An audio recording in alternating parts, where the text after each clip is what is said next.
ఉంటారో అటు పర్ఫెక్ట్నెస్ ఉంటుంది. ఇంతకుముందు చాలాసార్లు చెప్పడం జరిగింది. దయచేసి ఇంట్లో పోగానే ఫస్ట్ ఐటమ్ మీరు మొబైల్ పెట్టుకున్నారంటే 100% మీకు చదువు అనేది రాదు. ఎందుకంటే ఒక గంట మొబైల్ మనం ఒక గంట 2 గంటలు మనం బుక్ చదివితే నిద్ర వచ్చేస్తుంది. గంట 2 గంటలు చదవగానే నిద్ర వస్తుంటుంది. ఎందుకంటే దాని ఇష్టంగా చదవం, అయిష్టంగా చదువుతాం కాబట్టి నిద్ర వస్తుంటుంది. అదే మొబైల్ మనం ఇష్టంగా చూస్తుంటాం, కానీ మీరు ట్రాల్ చేసుకుంటా పోతే 3 అవర్స్ గడిచిపోతుంది. కానీ అమ్మ ఇప్పుడే 3 గంటలు అయిందా, ఇప్పుడే 2 గంటలు అయిందా అని చేస్తాం. ఎందుకంటే దాని ఇష్టం పెంచుకున్నాం కాబట్టి. ఎప్పుడైతే అదే మనం బుక్ మీద ఇంట్రెస్ట్ బుక్ మీద పెట్టి ఖచ్చితంగా నేను జీవితంలో ఏదో సాధించాలి అనే ఒక ఆలోచన తపన మన దగ్గరకు ఉంటే మనకు బుక్ చదువుతున్నప్పుడు కూడా 3 గంటలు 4 గంటలు అయినా కూడా మనం అక్కడనే ఉంటాం తప్ప ఖచ్చితంగా మనం ముందుకు వెళ్తాం తప్ప మనకి ఇంకా ప్రాబ్లమ్స్ అనేవి ఉండవు. దయచేసి ఇవాళ నుంచి అందరు మొబైల్స్ చేస్తారా, బంద్ చేస్తారా? చేయలేకుండా ఒకసారి ఇవాళ నుంచి నేను మొబైల్స్ ముట్టుకోను. ఎసానో గుడ్. ఇవాళ నుంచి ఎవరు మొబైల్స్ ఎవరు చూసుకుంటారో ఖచ్చితంగా వాళ్ళకు చదువు రాదు. మీ పేరెంట్స్ కూడా రిక్వెస్ట్ చేసేది, మీ దీని ద్వారా ఏ అమ్మాయి కానీ ఏ అబ్బాయి కానీ మీకు మొబైల్స్ అనేది ఇవ్వకూడదు. సెకండ్ థింగ్,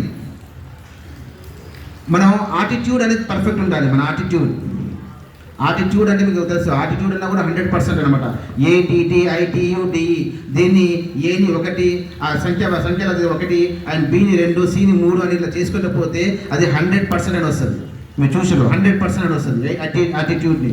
అలాంటి అటిట్యూడ్ దృక్పథం పర్ఫెక్ట్ ఉండాలంటే మనం పర్ఫెక్ట్నెస్ ఉండాలి. మనం ఉదయం లేచినప్పటి నుంచి మనం ఏం చేస్తున్నామో, ఉదయం లేచినప్పటి నుంచి మనం ఏం చదువుతున్నామో, ఉదయం లేచినప్పటి నుంచి మనం ఎవరితో మాట్లాడుతున్నామో ప్రతిదీ కూడా ఒక ఆటిట్యూడ్ అన్నమాట. ఆటిట్యూడ్ కిందకు వస్తుంది.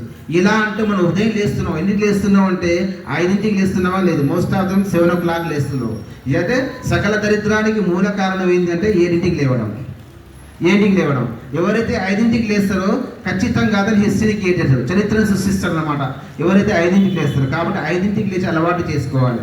సెకండ్ థింగ్, ఆటిట్యూడ్ ఎవరైతే పర్ఫెక్ట్ ఉంటుందో, ఆ పర్ఫెక్ట్ ఎవరైతే ఉందో వాళ్ళు ఖచ్చితంగా వాళ్ళ జీవితాన్ని సాధిస్తారు. జీవితంలో చూడండి, మనం ఇంతకుముందు చెప్పాను, నేను చాలామంది అనుకుంటారు నేను హైదరాబాద్లో జన్మించలేదు సార్, నేను బాంబేలో జన్మించలేదు సార్, నేను ఢిల్లీలో జన్మించలేదు సార్. ఎందుకంటే అక్కడ కొన్ని మహానగరాలు కాబట్టి అక్కడ బాగా చదువు అక్కడ ఉంటే అక్కడ కోచింగ్ సెంటర్స్ బాగుంటాయి, స్కూల్స్ బాగుంటాయి, చాలా మనం డెవలప్ కావచ్చు. ఏదో మనం మారుమూల ప్రాంతాల్లో జన్మించాను, మారుమూల ప్రాంతాలు చిన్న ఊరు నుంచి ఉన్న బిలాంగ్స్ చిన్న ఊరికి సంబంధించి ఉన్నాయి కాబట్టి నేను చదవలేకపోతున్నాను సార్ అంటున్నాను. చూడండి, ఎవరైతే గొప్ప వాళ్ళు ఉన్నారో వాళ్ళందరూ కూడా ఒక చిన్న ఊరు నుంచి వచ్చిన వాళ్ళు ఉన్నారు. నేను ఇంతకుముందు చెప్పాను, తామర పువ్వు గురించి చెప్పానా? తామర పువ్వు గురించి. తామర పువ్వు ఎక్కడ దొరుకుతుంది మనకు? ఎక్కడ దొరుకుతుంది? బురదలు దొరుకుతుంది. ఆ బురదల దగ్గర పోయినప్పుడు తామర పువ్వు తీసినప్పుడు అక్కడ చిన్న చీమలు కీటకాలు ఏంటంటే మనకు పుడుతుంటాయి. పోయినప్పుడు చూసినారు ఆ బురదలు దిగినప్పుడు ఆ చిన్న చీమలు కీటకాలు మనకు పుడుతున్నప్పుడు దాని నుంచి మనం తామర తీసుకొని వస్తాం. కానీ ఎక్కడ ఉంటుంది అది? భగవంతుని సంధిలో ఉంటాయి. అంటే ఎక్కడ జన్మించింది, అక్కడ ఎక్కడ పుట్టింది? అది బురదలో పుట్టింది. కానీ ఎక్కడ ఉన్నది అంటే భగవంతుని సంధిలో ఉంటుంది. కాబట్టి మనం ఎక్కడ పుట్టామన్నది ఇంపార్టెంట్ కాదు, ఎలా పెరిగి ఎక్కడ చేరుకున్నామన్నది చాలా ఇంపార్టెంట్. అలాంటి యాటిట్యూడ్ మన దగ్గర రావాలి. అలాంటి యాటిట్యూడ్ నేను ఇంతకుముందు చాలాసార్లు చెప్పాను. మీ యొక్క గోల్స్ ఏముండాలి అంటే మీ యొక్క గోల్స్ ఎప్పుడు కూడా 3 గోల్స్ ఉండాలి. ఎలాంటి గోల్స్ ఉండాలంటే ఏదో ఒక రోజు మా అమ్మ మా నాన్న నా దగ్గరకు వచ్చి శబాష్ అమ్మ, నా మీది భుజం మీద చేయి కొట్టి చెప్పాలి. ఏమని చెప్పాలి? నా ఊరి పేరు నిలబెట్టించావు, నా కుటుంబం పేరు నిలబెట్టావు, మా పేరు నిలబెట్టావు, నీ స్కూల్ పేరు నిలబెట్టావు, శబాష్ అమ్మ అని చెప్పాలి. అది ఒక మొదటి గోల్ కావాలి. మళ్ళీ రెండవగా ఏం కావాలి? మన యొక్క రెండవ గోలు ఏదైతే స్కూల్లో మీరు చదువుతున్నారో ఒక రోజు ఎలా రావాలంటే ఆ స్కూల్ ప్రిన్సిపల్ సార్ మీ ఇంటికి వచ్చి, అమ్మా నువ్వు మహత్కారమైన పని చేశావమ్మా, ఎందుకంటే బాగా సాధించావమ్మా, నువ్వు ఒక రోజు నా స్కూల్కి చీఫ్ గెస్ట్గా రామ్మా అని చెప్పాలి. ఎవరు చెప్పాలి? ఆ స్కూల్లో ఏదైతే స్కూల్లో మీరు చదువుతున్నారో ఆ స్కూల్ ప్రిన్సిపల్ ఇంటికి వచ్చి తలుపు కట్టి అప్పుడు మిమ్మల్ని అడగాలి. అది రెండవ గోల్ పెట్టుకోవాలి మీరు. మరి మూడవ గోల్ ఎలా ఉండాలి? మూడవ ఎలా ఉండాలంటే మన యొక్క సంతకాలు చేస్తుంటాం. ఎక్కడ పోయినా కూడా సంతకం పెడుతుంటాం. మనం ఆధార్ కార్డు కోసం సంతకం పెడుతుంటాం, పాన్ కార్డు కూడా సంతకం పెడుతుంటాం, ఇంకా స్కూల్లో సంతకం పెడుతుంటాం. కానీ మన ఆలోచన ఎలా ఉండాలంటే ఎప్పుడైతే నా సంతకాలు ఆటోగ్రాఫ్లో మారుతాయో అప్పుడు మనకు గోల్ పెడతారు. మూడో గ్రాఫ్, నా యొక్క సంతకాలు ఆటోగ్రాఫ్గా మారాలి అని. అలాంటి ఎప్పుడైతే ఆలోచన మనం పెట్టుకుంటామో ఖచ్చితంగా మనం చరిత్రని సృష్టిస్తాం. ఇప్పుడు నుంచి రాసుకోవాలి. మీరు క్లాస్ పోగానే ఇది అయిపోగానే క్లాస్ పోవాలి, క్లాస్ పోయి క్లాస్ రాసుకోవాలి. నా గోల్ ఇప్పటి నుంచి 3 గోల్స్ ఉంటాయి నాకు. మొదటి గోల్ ఏంటి అంటే, ఏంటి మొదటి గోలు? నా తల్లిదండ్రులను మెచ్చుకోవాలి, శభాష్ రా శభాష్ అని మెచ్చుకోవాలి. రెండవ గోలు, నేను ఈ భారత స్కూల్ చదువుతున్నా కదా, ఒక రోజు ఇదే ఖాన్ సార్ మా ఇంటికి ఎత్తుకుంటా రావాలి, నన్ను అడగాలి, రామ్మా రానా నా స్కూల్కి చీఫ్ మినిస్టర్ రావాలని చెప్పాలి. మూడవ గోలు ఎలా ఉండాలి అంటే, ఖచ్చితంగా మూడవ గోలు మన మైండ్ సెట్ చేసుకోవాలి. నా సంతకాలు ఇప్పుడు పెడుతున్నా కదా, ఇదే సంతకాలు ఒక రోజు ఆటోగ్రాఫ్గా మారుతాయని రావాలి. అలాంటి గోల్ మనం ఎప్పుడైనా చేస్తామో ఖచ్చితంగా మనం సరిస్థితి సృష్టిస్తాం. జర్మనీ దేశంలో ఒక చిన్న పల్లెటూరు ఉంది. ఆ పల్లెటూరులో ఏంటంటే, ఎప్పుడైతే ఆ జర్మనీ నుంచి విమానాలు బయలుదేరుతాయో ఆ విమానాలు పైలట్స్ ఏం చేస్తారంటే, ఆ చిన్న పల్లెటూరు దగ్గర పోగానే ఆ విమానాన్ని కొంత కింద తీస్తారు. కిందకు దించి అందరినీ చెప్తారు పైలట్, ఒకసారి చూడండి, కింద చూడండి, ఈ జర్మనీ దేశంలో అద్భుతమైన ప్లేస్ ఇది. ఇక్కడ ఎంతో మంది గొప్ప వాళ్ళు పుట్టారు, ఇక్కడ ఎంతో మంది గొప్ప వాళ్ళు చదువుకున్నారు, ఇక్కడ నుంచి చాలా మంది చాలా దేశాలు విస్తరించిపోయారు. ఇలా గొప్పైనటువంటి విలేజ్ అండి, చూడండి అని చూస్తారు. అందరు చూడంగానే ఆ తిరిగి నుంచి చూడంగానే మళ్ళీ అది పైకి వెళ్ళిపోతుంది అనమాట ఫ్లైట్. అలానే ఇంకొన్ని సంవత్సరాల తర్వాత ఎలా ఉండాలి అంటే, హైదరాబాద్ లో ఒక ఫ్లైట్ బయలుదేరితే మన నల్గొండ జిల్లా మిర్యాలకు వచ్చి అక్కడ కింద దిగించి ఆ ఫ్లైట్ చెప్పాలి. ఏమని చెప్పాలంటే, ఇది మిర్యాలు కూడా ఇక్కడ చాలా గొప్ప వాళ్ళు పుట్టినటువంటి మిర్యాలు కూడా ఇక్కడ చాలా మంది మాటకరం చేశారు, చాలా మంది గొప్ప వాళ్ళు అయ్యారు, ఇలాంటి ఊరికి చూడండి అని చెప్పి మళ్ళీ కొంచెం ముందుకెళ్ళిపోవాలి. అలాంటి రావాలి అంటే మన దగ్గర ఏముండాలంటే అస్తం చదవాలి. చదువులకు అస్త్రాన్ని ముట్టుకోవాలి.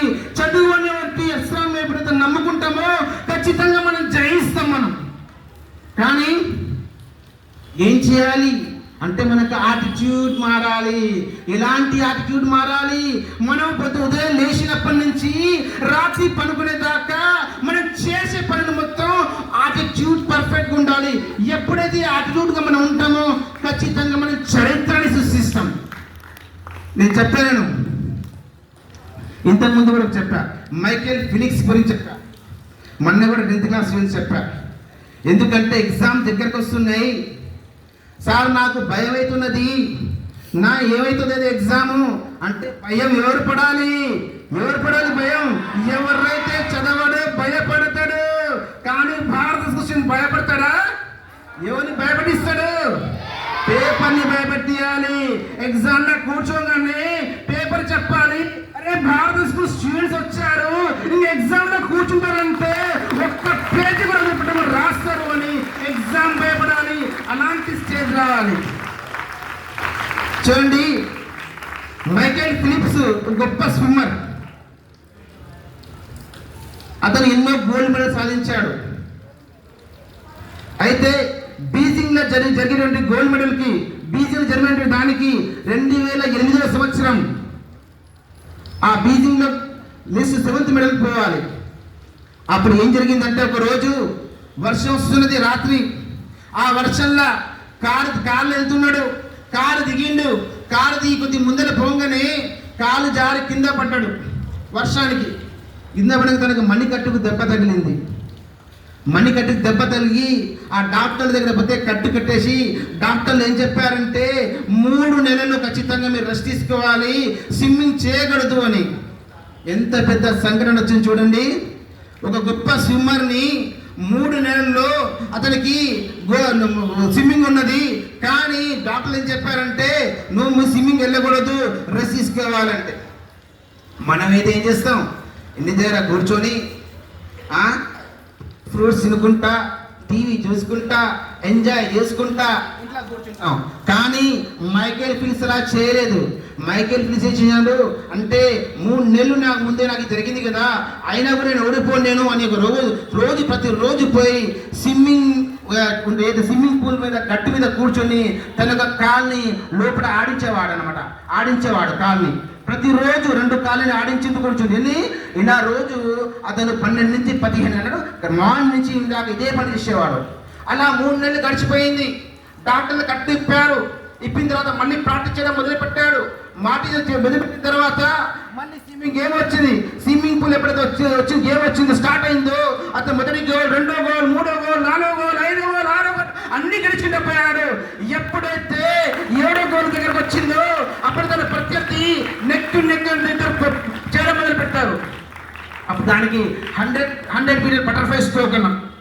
ఆ 100 మీటర్ బటర్ఫ్లై స్ట్రోక్ లో 5 మీటర్ల డిస్టెన్స్ అని అతను మైకేల్ విలియమ్స్ ఎమ్మడి ముందుకెళ్ళిపోయాడు. అవును పద్ధతి కన్నా ముందుకెళ్ళిపోయాడు. ముందుకెళ్ళిపోయి 7వ గోల్డ్ మెడల్ సాధించాడు. సాధించిన తర్వాత అందరూ అడిగారు అక్కడ ఉన్న ఎక్స్పర్ట్స్ ఏం జరిగింది ఇక్కడ. అప్పటిదాకా ఇద్దరు ప్రత్యర్థులు ఇద్దరు సమోజ్జీలంగా నడిచేవాళ్ళు, సమోజ్జీలంగా పోయేవాళ్ళు. కానీ ఒకే సమయంలో ఇతను 5 మీటర్లు ముందుకు వెళ్ళిపోయాడు. ఎలా జరిగింది అంటే అక్కడ ఎక్స్పర్ట్ చెప్పారు, ఎప్పుడైతే అతని కాళ్ళలో ఒక శక్తి ఉన్నది, ఆ శక్తి ఆ కాఫ్ మజిల్ స్ట్రాంగ్ ఉన్నాయి కాబట్టి ఆ కాఫ్ మజిల్ తో నెట్టుకొని ముందుకెళ్ళిపోయాడు అంటే అప్పుడు మైకేల్ ఫిలిప్స్ చెప్తాడు. ఏం చెప్తారంటే ఎప్పుడైతే నాకు కింద పడ్డానో డాక్టర్ గారు చెప్పారు, నాకు 3 నెలలు నాకు రెస్ట్ తీసుకోమని చెప్పారు. కానీ నేను అక్కడి నుంచి ఏం చేశానంటే స్విమ్మింగ్ పూల్ గట్టిగా కూర్చొని నేను కాలు ఆడడం మొదలు పెట్టాను. ఎప్పుడైతే నేను మొదలు పెట్టాను ఆ ఉన్నటువంటి స్ట్రాంగ్ మజిల్స్ కాకపోతే స్ట్రాంగ్ అయ్యి ఇవాళ ఈ పద్ధతి ఇక్కడ ముందుకెళ్ళి నేను 7వ గోల్డ్ మెడల్ సంపాదించాను అని చెప్తాను. చూడండి ఎంత పర్ఫెక్ట్ అన్నమాట. ఎలాంటి ఆలోచన ఉంది అతని దగ్గర, ఆలోచన జయించాలి. కింద బెడ్ మీద ఉన్నా కూడా డాక్టర్లు వెళ్ళొద్దన్నా కూడా అతని దుడానిచ్చే ఎలాంటి అంటే ఖచ్చితంగా నేను జయించాలి, నేనేదో సాధించాలి, గోల్డ్ ఉండాలని చేసిండు, సాధించిండు. అలాంటి ఆలోచన ఉండాలి. రేపు మీ ఆలోచన ఎలా ఉండాలి? రేపు 14 ఎగ్జామ్ జరిగే ఆలోచన ఉండాలి.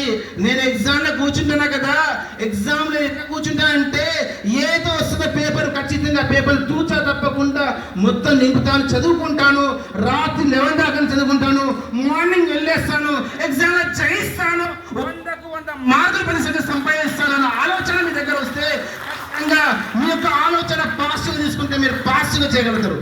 చేస్తారా? సౌండ్ రావాలి. మీరు కూడా ఎంత రాస్తారా? గుడ్. చూడండి 1 to 5th క్లాస్ పిల్లలు ఎంత ఫాస్ట్గా ఉన్నారు. యూకేజీ పిల్లగాడు కూడా సివిల్ చూస్తున్నాడు, యూపీఎస్సీ ఎగ్జామ్ చూస్తున్నాడు. గ్రేట్నెస్ అది, చాలా గ్రేట్ అది.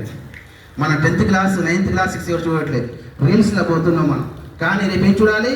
యూపీఎస్సీ ఇంటర్వ్యూ చూడాలి, చూసి చెప్పాలి నిజంగానే డ్రెస్ సెన్స్ ఇలా ఉంది, ఇలా తెలుస్తుంది. ఓకేనా? థ్యాంక్ యూ వెరీ మచ్ అందరికీ. అండ్ రేపు జరిగేటువంటి 14 ఎగ్జామ్లో అందరూ సక్సెస్ కావాలి. అండ్ మీ యొక్క టీచర్స్ యొక్క ఫ్లెక్సీ తీసుకోండి అందరూ 10th క్లాస్ పిల్లలు. At the same way rest of the క్లాసెస్కి మనకు రేపు 9th నుంచి ప్రీఫైనల్ ఎగ్జామ్స్ ఉన్నాయి. ఈ ప్రీఫైనల్ ఎగ్జామ్స్ మనకు ప్రతి టీచర్స్ మనకు 3 యూనిట్స్ అండ్ 3 లెసన్స్ ఇవ్వడం జరిగింది. ఏదైతే ఉన్నాయో దాని మీద హార్డ్ వర్క్ చేసి ప్రతి ఒక్కరు కూడా మంచి మార్క్ తెచ్చుకోవాలని చేసిన ఆశ. Thank you very much.